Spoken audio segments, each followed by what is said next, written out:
Pumanaw na ang dating TGIS star na si Red Sternberg noong Martes, May 27, 2025. Siya ay 50 years old. Inanunsyo ng TV and movie director na si Mark Reyes ang malungkot na balita sa pamamagitan ng Facebook post itong Biyernes, May 30, ang ika-51 karawansanan ni Red. Si Mark ang direktor ng TGIS. Mensahe ni Direk Mark, "The entire TGIS barkada is heartbroken to lose one of our own. We just confirmed with Red's wife Sandy Sternberg of his passing a few days ago. Their family requests privacy at this moment and your kind understanding as they navigate this sudden passing of Red. Kiko, we love you and we're giving you a group hug right now." Kalakip ng mensahe ni Direk Mark ang Facebook post ng misis ni Red na si Sandy kaugnay ng pagkamatay ng dating aktor.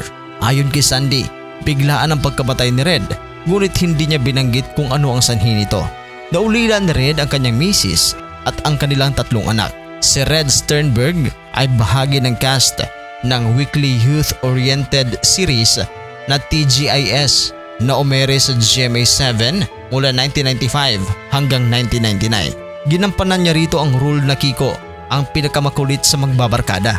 Kasama ni Red sa cast sina Angelo De Leon, Bobby Andrews, Onimig Bundok, Rica Peralejo, Michael Flores, Shara Soto, Bernadette Alaison at Raven Villanueva.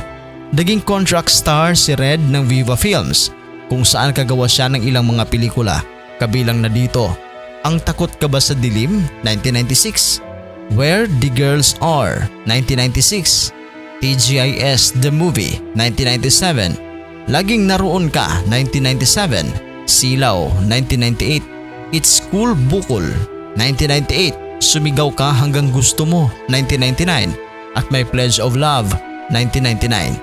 Bukod sa TGIS, ang iba pang TV shows na ginawa niya sa GMA ay ang Anak Karenina at Sana Ay Ikaw Na Nga.